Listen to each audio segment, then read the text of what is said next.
Ladies and gentlemen, welcome back, and now it's time for your favorite section, the nation's sharpest opinion. And tonight, I want to talk to you about the BBC, which is now affectionately called by many Indians as the Boring Broadcasting Corporation. But if it was only boring, it would have been something else. The fact of the matter is, this is an organization which is allegedly violating Indian law, and that too knowingly. Ladies and gentlemen, think of the facts that I'm presenting before you. 2 months back, when BBC was investigated by the income tax authorities, the Lutyens lobby got very active and they said, oh my God, the BBC is a victim. We all need to fight for the BBC. This is freedom of expression, human rights, blah, blah, blah, blah, blah, blah, blah, blah, blah, blah.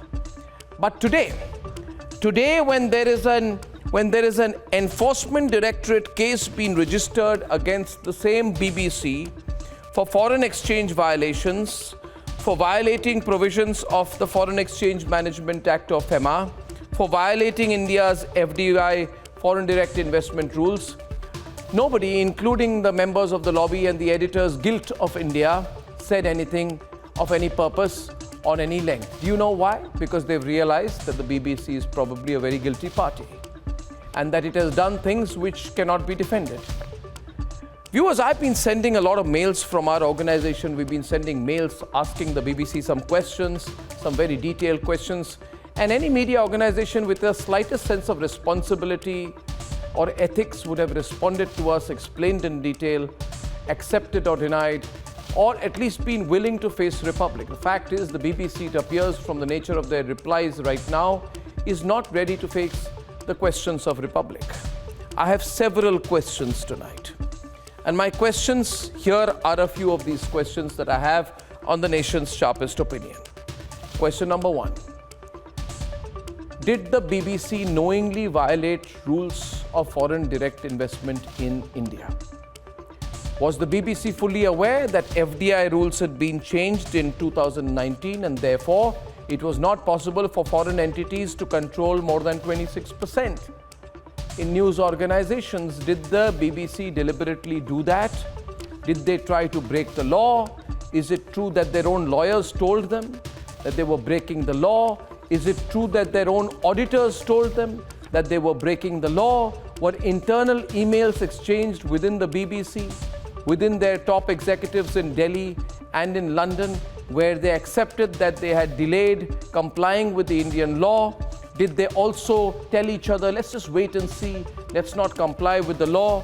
Ladies and gentlemen, fundamentally the question is, did the BBC knowingly violate Indian law? And the BBC has been trying to say, we are going to comply with the Indian law. The question is, were they in violation of Indian law for 2.5 years? And what would happen if they were to violate British law in Britain? Same thing applies. What would happen if they are knowingly violating Indian law in India? Now, they are not even answering the questions. Now that we are getting specific with the questions on them, and these are very straightforward questions. They need to either confirm or deny that they violated Indian law, Indian government policy. They need to tell us whether they violated the FDI policy to suit their short-term commercial objectives. These are organizations that talk a lot and preach a lot from the pulpit about editorial ethics, etc.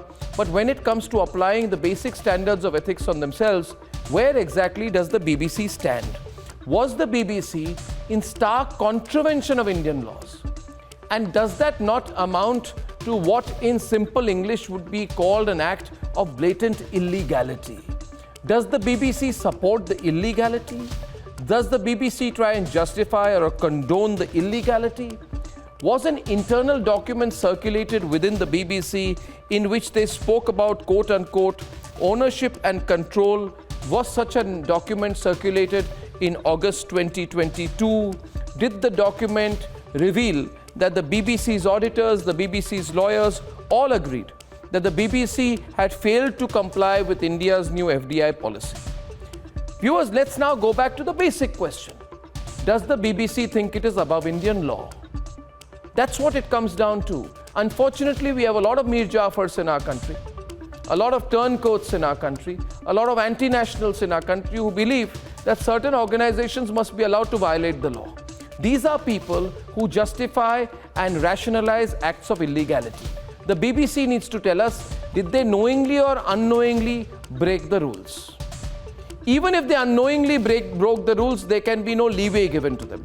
But if they knowingly broke the rules, then they were, as an institution, party to an act of grave illegality in India. And illegality, ladies and gentlemen, has to be punished. If you continue to flout the law, what you basically are trying to convey is that we care two hoots about the law. And here is a government-funded media organization. And I know the BBC does not like being called government-funded, but they are operating on license fees which are endorsed and implemented by the government of the United Kingdom. The fact of the matter is, does this so-called government-funded news organization, did it hide the truth? If a news organization hides the truth, this is an irony for the ages. Can you believe it, ladies and gentlemen? A group of journalists running a government-funded media organization called the BBC are hiding the truth from their own people, their own viewers, from the people of India. They're probably hiding it from even the United Kingdom government. In fact, the UK government should investigate the BBC. Did they knowingly break the rules? Can they say today that they did not know that they had to be in consonance with FDI norms in India? And by violating FDI laws in India, did they continue to operate illegally? Did they not get legal advice? Does the BBC not have lawyers? Does the BBC not have chartered accountants? Does the BBC not have legal advice? Does the BBC not have auditors? And if all of them came together and told them, remedy this illegality, change this illegality, then what is it but absolute contempt for the Indian law, which could have created a situation where an organizational response to the situation was to disregard the application of the law. Viewers, this cannot be allowed. Now, when you do something like this, you can't turn around and say freedom of expression, human rights. No, illegality is illegality. Here are some of the facts. I'd like to place on record, we are asking the BBC a lot of questions, and they are unable to reply so far. Here is what has happened, more immediately, and then we'll debate. 2 months back, the day BBC was raided, the lobby cried loud. But today, when the Enforcement Directorate filed a FEMA case against the BBC, there was hardly any response from them. That's because information has now come out that the BBC has been a very aware violator of Indian rules. Or simply put, despite knowing the Indian government rules, the BBC refused to comply. Republic is investigating the issue. Here are some facts that sources have told us. Top BBC officials in London and Delhi exchanged communication on the consequences of violating Indian laws. That BBC officials knew they were violating Indian law and decided not to act. That the BBC knew it was violating Indian FDI policy, but decided to wait and see. That BBC India knew they were operating in contravention of Indian laws. That BBC's internal auditors and lawyers had warned them about non-compliance with Indian FDI rules. Globally, the BBC faces huge trust deficit. Not surprisingly, it is now recognized as a government-funded media which is trying to position itself as independent. But the fact that they broke Indian rules knowingly and felt that they could live with that shows how they sneakily tried to break Indian law. Republic, in fact, has contacted them for a response, and this is a developing story. Let's debate.